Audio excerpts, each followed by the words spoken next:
Just 2 rounds remain in the Formula Regional European Championship by Alpine, and we have a championship showdown on our hands. And a suitable crowd in this weekend as we come to Hockenheim to support the DTM. It's their finale this weekend, so the crowd are in big numbers, and as ever, they are excited to watch the future F1 stars out on track in the form of the Frecker drivers. Welcome everyone to your live coverage. This is our second qualifying session of the weekend. My name Chris McCarthy. A pleasure to have your company as always. It's great to be back for the final 2 rounds. Hockenheim will be our first visit that we have in these final 2 rounds, and then we will be off to the Temple of Speed to Monza, where we will crown our champion on the road to 100 races. We will celebrate 100 races of this championship before it takes a switch and we go to the Formula Regional European Championship. We have announced the teams that will compete in that championship.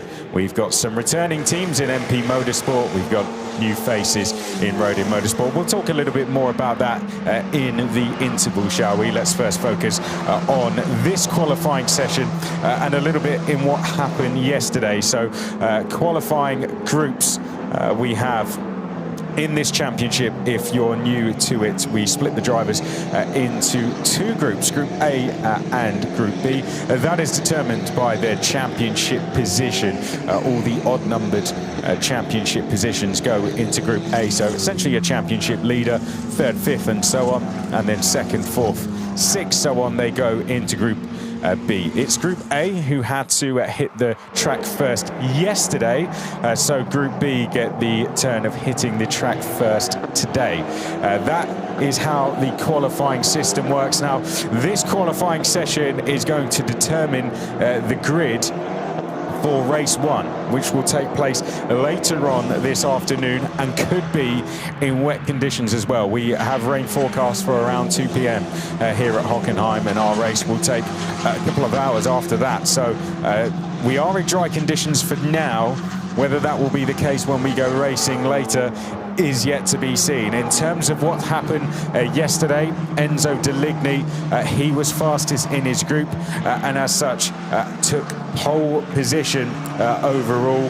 2nd place and quickest in his group was Matteo De Paolo, and he will line up alongside him on the front row.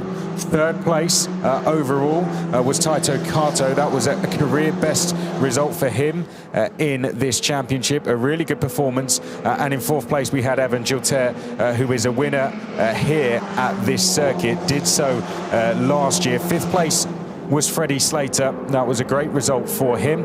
We'll line up on the 3rd row of the grid, will Freddie Slater, and in P6 it was Nanda Woodbin-Bakti, and that matched a career best result for him as well, Nanda Wood.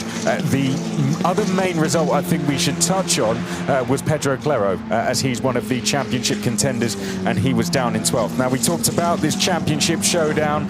You're probably wondering, what on earth is this person talking about? Well, essentially we have 2 drivers tied at the top of the championship in Freddie Slater and Matteo De Paolo. They are tied on 226 points. The only thing that separates them is Freddie Slater has 1 more win than Matteo De Paolo, 28 points back.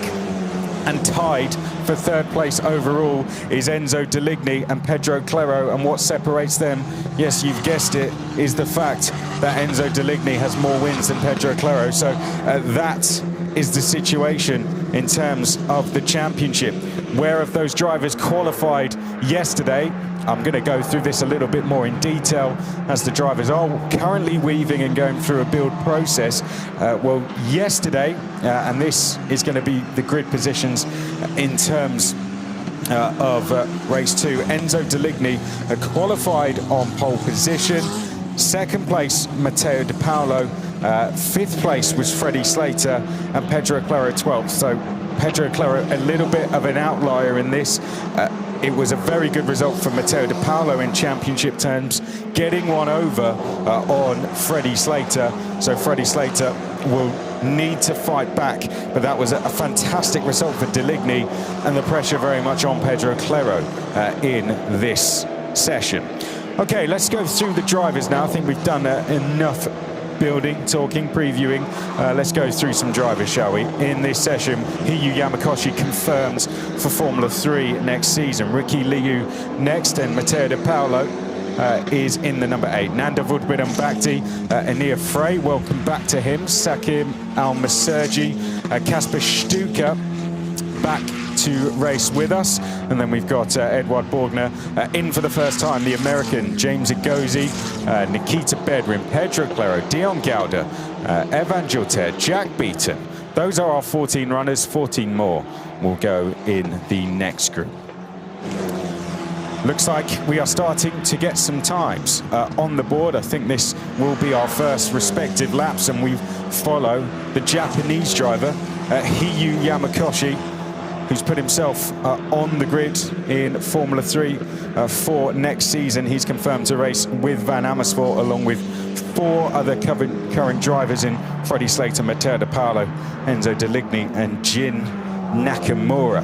And they will get ready for post-season testing, which will commence at Jerez next week, the first of 3 tests that they will do, along with, I'm sure, other drivers who are yet to announce their teams. Okay, first lap's coming in. We watch Ricky Liu and Matteo De Paolo make their way over the line. There goes the number 3 car of Sakir Al-Maserji in the background. We were watching him earlier in the lap. Hiyu Yamakoshi went wide though, and that leaves him P6, but the first taker of the provisional pole position has gone to Matteo De Paolo, and it's a 1:35.8, and he's just ahead of Clero. Dion Gauda in the orange and black has now gone 3rd place in group, and then in the 74, James Egozi, who's been racing in the likes of Formula 4 this season, he's gone into 4th place. James Egozi doing a good job there, putting himself up into a position. We've seen him racing in Spanish F4 last year. He's a former FIA karting European champion, James Egozi. Very talented, but looks like he's had his lap chalked off for track limits. So we are seeing drivers, if you run 4 wheels over the white line, your lap will get chalked off. If it happens at the final corner, not only will the current lap get deleted, then the next lap will as well. So you've got to be really careful at that final corner, because you'll waste essentially 3 minutes of this session. Matteo De Paolo leading the way in this number 8, and in a very good position in terms of how things are shaping up in qualifying for him this weekend. He's gone purple through the 2nd sector, and he's gone purple overall. 1:34.9 for De Paolo. In the background, Bidon Bakti, his teammate, goes 3rd. Let's pick up Clero. That's a front left lookup for Clero. Dion Gauda, his teammate, who's leading the rookie championship, is now following. So we follow the Brazilian driver round the final 2 corners. This is Pedro Clero trying to fight for this championship after a resurgence in the second half of the season. Across the line, 2nd place he goes. What about Dion Gauda? 3rd. So there is a break in between the top 2. De Paolo, Clero, 4/10 clear from the rest of the field. James Egozi goes to 4th place. Ricky Liu 5th. Now this will determine what row of the grid they start on. Essentially, the qualifying format. After Group A have qualified, the times will be put together. The fastest group will form the inside row of the grid for race 1 later. The slower group will form the outside row of the grid, and that's essentially how it will be run. Matteo De Paolo makes his way now into the stadium section. Looking good so far. It's a fastest 1st sector, a slower 2nd sector. Dion Gauda is going very quickly. Jack Beaton's gone up to 4th. We've seen Evan Gilter go up to 3rd as well. Nikita Bedrin has also creeped up into the top 5, it seems, but has now dropped back down on my timing screen. So he has had his lap deleted as De Paolo comes across the line and goes fastest once again. 1:34.9. We're seeing lots of track limit deletions here. it's going to be about who gets not only a quick time in, but a clean lap in as well. They're coming in very, very quickly. So that graphic to your left will probably change all the time. And there we go. There's well, you don't need a track limit for that. That's just going to slow you down, isn't it? Pedro Claro over the line, second place. And that's 2 laps gone for him as Dion Gauda now goes to P4. Ricky Liu to P5. Point system for this championship is the same as Formula 1, really. Points to your top 10, no points for fastest lap or pole position. Right, Nikita Bedrin out of the final corner he goes to 4th, and that was way wide in the background for Jack Beaton. He'll have to go again. This was the moment wide, wasn't it, for Claro? Just got too much speed, understeered off. Coming through the final corner. There you saw the correction on the steering wheel, just through the final corner, and that's what took Pedro Claro wide and off the circuit. More force going through these tyres now. We don't see the drivers come in and do a tyre change, so as they go deeper into the session, it can become harder and harder to improve. But they are pushing very hard out there. Let's pick up Sakir Al-Maserji for G4 Racing, one of the teams who will be back with us next season in what's going to be a great era for the championship. New car, it's going to be absolutely fantastic. We'll be revealing more about that at the final round as well. On the road to 100 races, what we will be celebrating, what a spectacle that's going to be, and what is the closest fight for a championship we've ever had at this level. It's never been this close at this stage of a season, with 4 drivers separated by 28 points. It's sort of like what you had at Formula 3 back last season. It's really, really interesting to watch, isn't it? It's absolutely fantastic. Okay, we seem to be on a slow down lap for some drivers now, getting ready to go for one more push lap. Everyone seems to be slowing except for Ricky Liu. He's seems to be going for it. Hiyu Yamakoshi trying to improve himself, but Matteo De Paolo is preparing for a final attack on the final lap. Oh, well, that he won't worry about going wide there. I think he's just getting ready for one more go at this. Right now, he is the driver to beat, so that's no problem for him. And this would be a big result for Matteo De Paolo if he can go fastest both days in his group. Out of the final corner he comes, and down the start-finish straight, Matteo De Paolo sets off on a final lap. Bit on back deep in behind. Here comes Ricky Liu now. And P5, that's good for Ricky Liu. All right, we await for Evan Gilter. Here he is. He could do with a good end to the season, Evan Gilter. The Frenchman's not had the season he would have hoped for. It's been evident at times that he has just had things not going his way, but he likes this circuit. He's always gone well around here as we pick up Pedro Claro, trying to steal that fastest time away from De Paolo, but second place it is, and he'll get one more go at it. James Agozi once again into Frecker and into the top 5 straight away. Evan Gilter, can he steal it at the end? No, third place for Evan Gilter. Very, very close. We've got less than 1/10 of a second between the top 3 overall. It was wide from Claro, wasn't it? So that could be debatable that time. It's all down to what race control want to do as we follow Matteo De Paolo through the stadium section now. In terms of improvements on this final lap, De Paolo's improving. Evan Gilter has done a reasonable first sector. Claro is slower on the first sector, so Dion Gauda's the one who could put in a big result on this final lap. Let's follow De Paolo first over the line, slower. In the background, Biron Bakhti goes to 9th. Nikita Bedrin could be one to watch, and Hiyu Yamakoshi likewise. Ricky Liu goes to 6 and Dion Gauda's into the top 10. What about Hiyu Yamakoshi? He lost a bit of time through the second sector, but the first sector was that good. I think a good last sector could put him into the top 5 at least. Over the line he goes, top 8 it is. Dion Gauda, now the next person to watch, the other Van Amersfoort, because it looked a good first sector. Second sector slightly struggling, but what about the last sector? Here he comes up to the line now, Dion Gauda, or P5. I think he'll take that as the rookie driver. He's looking to try and secure that rookie championship. Evan Gilter will be next over the line, doesn't improve. What about Nikita Bedrin? This is looking good, and he's got a toe down the straight as well, and he goes P8, so a slight improvement following Jack Beaton. 11th place for Jack Beaton, who will be slightly disappointed with that one. To be in 11th place, he'll have work to do in the race later.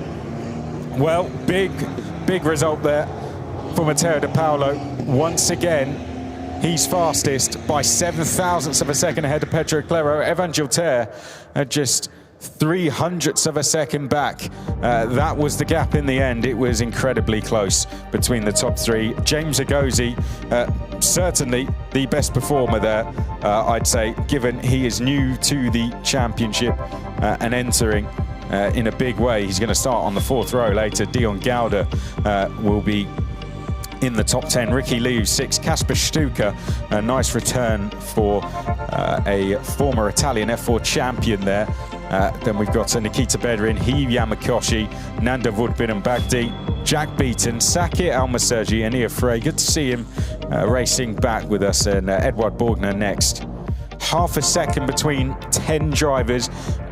This is a track where I've been fortunate enough to come to with this category a few times, and it's real elbows out stuff. So especially with the push-to-pass system, and if you're wondering what I'm talking about, if you're watching for the first time, we don't have DRS at this level, but we do have a push-to-pass system, which is quite a unique thing to watch, because we don't really know when the drivers are using it, and just like we don't know, the drivers don't know when they are using it. So unlike other categories, if there might be, say, a light flashing on the car, that doesn't exist in FRECA. So it's very tactical, and the drivers can use it as they want. But that push-to-pass system, when they hit 4th gear and they can use it after the first lap of racing, or 1 lap after a safety car, it becomes very powerful on the way down to the hairpin, and we've seen it used very, very well. Andrea Kimi Antonelli, if we think back to him when he was in the championship on his winning year a couple of years ago, he used that very successfully here to win the team's championship for Prema on the final lap of the season. He was saving it up, and he got the radio called through to then use that push-to-pass system and go for it, and made some really superb overtakes. So we've seen it used very well, and that's something to watch. In the wet, it will be slightly different, but trust me, it's going to be something that is interesting to watch. All right, we've got a bit of a breather, so let's talk about next season a little bit, shall we?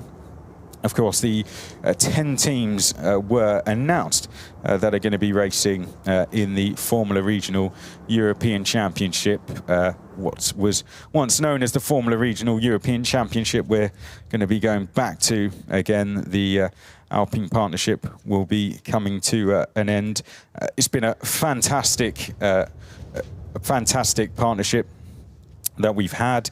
It's going to be the road to 100 races we are celebrating, and what a journey we've had. 4 current drivers on the Formula One grid have raced in this championship. It's been absolutely superb. We've got the likes of Isaac Hadjar, who was the rookie champion in 2021. Andrea Kimi Antonelli, of course, came and won this championship as well. Gabriel Bortoletto once raced for Fernando Alonso in this championship, and then went through to get some wins, and now has gone on to have a very successful start to his career as well. And of course, Franco Colapinto, who started with the Van Amersfoort racing team as well. The teams who are selected then to race in the Formula Regional European Championship in 2026 are as so: ART Grand Prix, They've been a big part of this championship. They were the 2021 champions with Gregoire Saucy. Those sports car fans will recognise Gregoire Saucy from now racing in the World Endurance Championship. He's gone on to have a really good career. CR Motorsport as well, the bright orange livery there, who have been a great introduction to the championship, are going to be back. G4 Racing have been long servants with us, and they provided us with the likes of Alessandro Giusti, for example, who has now gone on to be a Williams Junior and other really good talented drivers. MP Motorsport will be back after a sabbatical, and they come off the back of their joint best season in Formula 3. So they're going to be here to continue to provide drivers through to the Formula 3 Championship. 14 of the current 20 drivers announced in Formula 3 have come from this championship. So that gives you an idea of I'm sure the thought process there for MP Motorsport. 5 times drivers champions if we look back to 2019 now. Prema Racing will be back, the red and white army. RSGP, who won the team's championship in 2021, came oh so close, came 1 lap away from repeating that in 2023. And they won the rookie championship with Isaac Hadjar that year as well. New entry then, Rodin Motorsport. They're going to be with us as well. They have been a very successful outfit in Formula 2, very competitive, but they're starting to now replicate that form in Formula 3 as well. Roman Belinsky taking them to victory in Formula 3 this year. Formula 2, they are having a very successful season with Alex Dunn, and now in Frecker, I'm sure they're going to be able to accelerate drivers through into that grid. So very good to have Rodin. Of course, they won F1 Academy last season with Abby Pulling, and they've been very successful over in the UK in the Feeder Series Championships there. So to have Rodin Motorsport with us is a hugely exciting thought. RPM, the rookie champions with Noah Stromstead, are going to be here. Then we've got Trident, who won the rookie championship with Formula 2 championship leader Leo Fornaroli as well, and are now fighting for the overall championship, which gives you an idea of how Trident are progressing as a team in this championship. And then our multiple winners, Van Amersfoort, who well, they could be on for a championship win this season with the likes of Pedro Clerc. So enough to be excited about. There's more announcements on the way. If you didn't have watching Monza in your mind, then please change that thought, because this is a championship that's going to go all the way to the wire. There's absolutely no doubt about that in terms of the overall championship, the team's championship, the rookie championship, and that's something that we've never had happen before. It's going to be very exciting. If you're missing Formula 3 racing, if you're missing Formula 2 racing, then this will fill that gap for you. And it will do in big ways, and ultimately these are the drivers that will be on your screens in those championships very, very shortly. Okay, we're on to Group A then. So these are the drivers, first, third, fifth, so on, in the championship, and they now have the task of beating the times that were just set in the previous group. So the overall pole time was a 1:34.933 from Matteo De Paolo.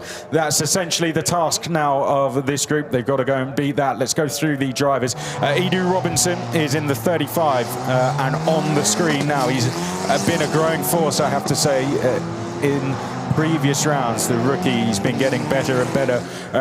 Rashid Al-Daheri, the Mercedes Junior, is in the 14 in the blue, predominantly blue Yes Heat livery. Then we've got Fast Freddie Slater in the 27. Freddie, who is fighting for the championship with Matteo De Paolo, Enzo Deligny and Pedro Clerc. He is the championship leader by countback. He could do with going fastest in this group now. Matteo De Paolo's just gone fastest in both qualifying sessions in terms of his group, and Freddie will be out to look for a response. Then we've got Enzo Deligny, who took pole yesterday in the 23, the young Frenchman. Akshay Bora who performed very well both in the qualifying and a race sense, is in the 31. Yaroslav Veselau is in the 96. Newman Chi is in the number 9. Then we've got Kanato Lee is in the 19. Jin Nakamura, who you will see on the Formula 3 grid next year with High Tech, is in the number 11. And then Jan-Pru Sway is in the 56. Very talented racer. He is out there as well. Taito Kato is in the 89, and then we've got Giovanni Maschio in the 99. Right, I think that completes everything, and right on cue, we're going for fast laps. So, down to the long hairpin we go. I think one more build lap is on the cards here, and that gives us a chance just to take our breath and get ready to go for it. We watch Rashid Al-Daheri, the Mercedes Junior, making his way up towards the flat-out right-hander, the Emirati driver who is making history for his country in this championship this season. No doubt will continue to go on to do the same as he moves through the ranks. He's a very impressive young driver. He is Rashid Al-Daheri, and starting to up the ante now. Freddie Slater following him through. I think we're going to see benchmark times on the board. One thing I think that would have been noted to the drivers is the track limits was a factor there. Let's just keep mind of that. And also the fastest time from Evan Gilter came right at the end. He was third overall, but hey, he was only about 200ths away, wasn't he, from pole? So this is going to go all the way to the end. 1:36 comes in, so we're about 1 second away from the fastest time, which was a 1:34.9 from Matteo De Paolo, 1:35.6 from Akshay Bora. If you're wondering, is it a given that the second group goes faster? Not always, not always. Sometimes it is, sometimes it isn't. It's really just depends. It's not even down to which drivers are out there. Sometimes it's like flipping a coin. It really just depends. Akshay Bora, we follow him now down to the hairpin. These are going to be some big laps coming in on this one now. He's got a good target ahead of him in the likes of Enzo Deligny, Freddie Slater. He's really growing in confidence as well as we go through these rounds, and to a point where I wouldn't be surprised to see him start to progress up the ranks now. He's done a fantastic season. He was a Euro 4 champion last year against some of his rivals in this championship. And Akshay Bora proving why he was a champion at that level. Once he's got going, he's really started to get some good results in. Right, first sector is Taito Kato fastest. Second sector, Akshay Bora fastest. It's going to be close. Let's see him over the line then. Out of the final corner we go, and over the line. And we'll see Freddie Slater head to the line. It's Enzo Deligny who's gone second. Akshay Bora has gone first with a 1:35.1. Here comes Jin Nakamura. He goes second. Next over the line we have Belov, and he slotted into second. Sway has gone to third place, and now we are going to follow Taito Kato making his way up to the line now. The Japanese driver who's moved to France for his racing, and he goes to P3. Great response that from Taito Kato, but he's gone wide at the first corner, so that's a good benchmark time from him. It's Akshay Bora fastest after those first laps, but through the first sector on the next lap, it's Enzo Deligny who's fastest. Freddie Slater down in 9th. He needs to respond on this lap, really. We're just seeing him now come into the left-hander as we head up towards the stadium section. Probably just going through one final build process, but he doesn't seem to have the pace of Enzo Deligny on this lap either.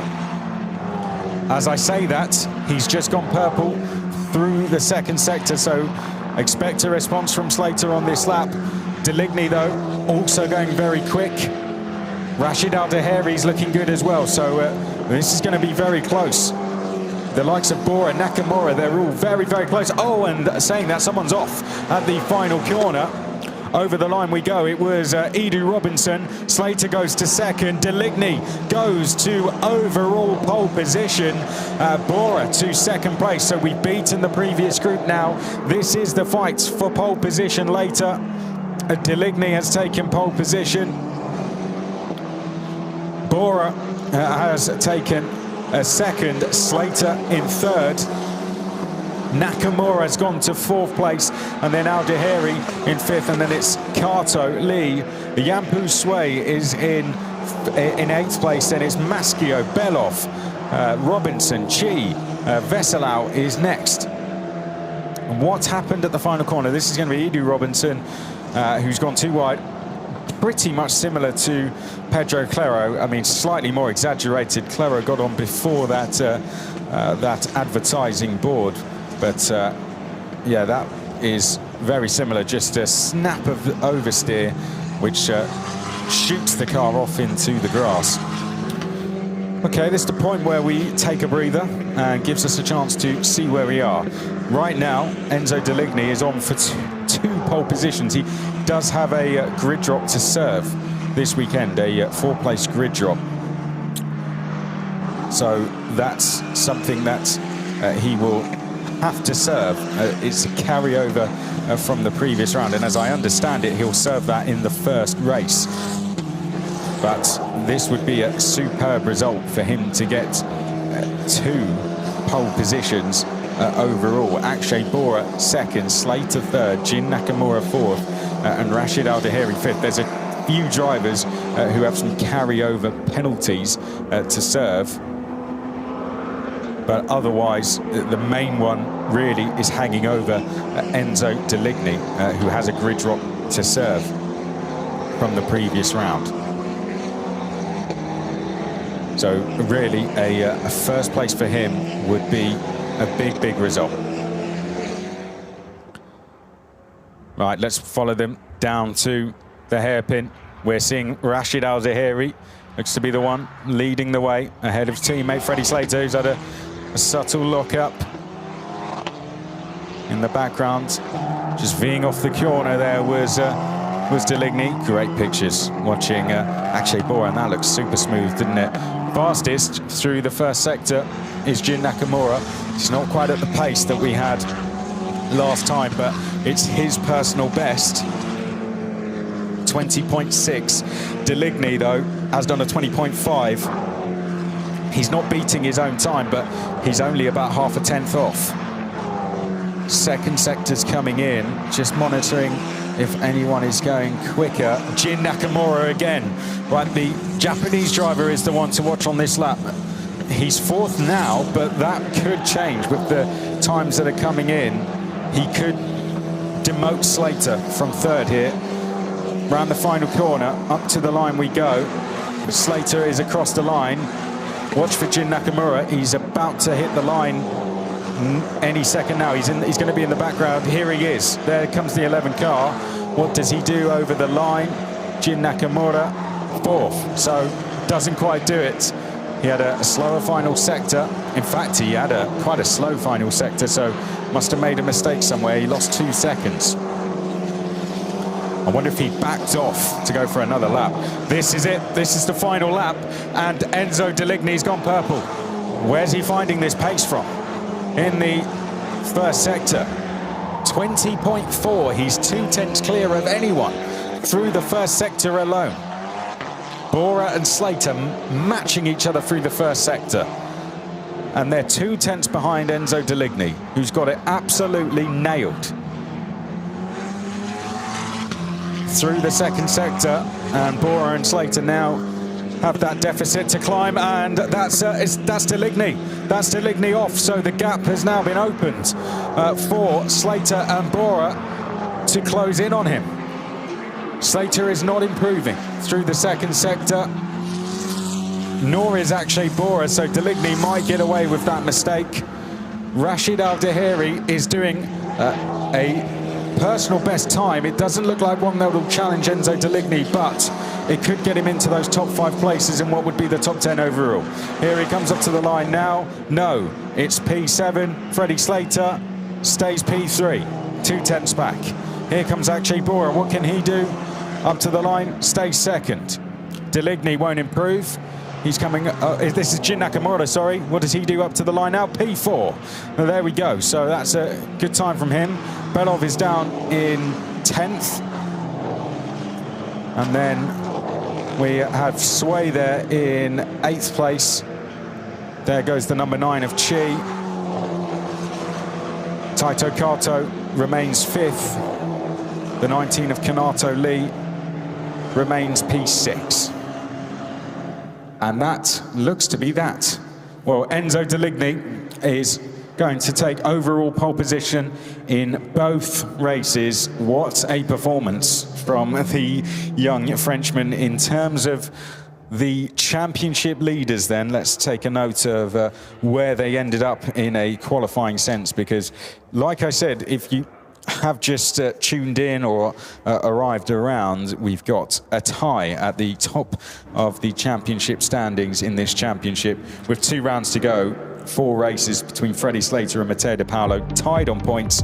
Deligny and Clero are 28 points back, tied for 3rd, and Deligny has just taken the fastest time and overall pole there. Akshay Bora 2nd place, Freddie Slater 3rd, Jin Nakamura 4th in group, so he'll be on the 4th row. Taito Kato will be on row 5, and Kanato Lee will be on row 6. Rashid Al-Dahiri will be on row 7. Yampu Sway will be on row 8. Giovanni Maschio row 9.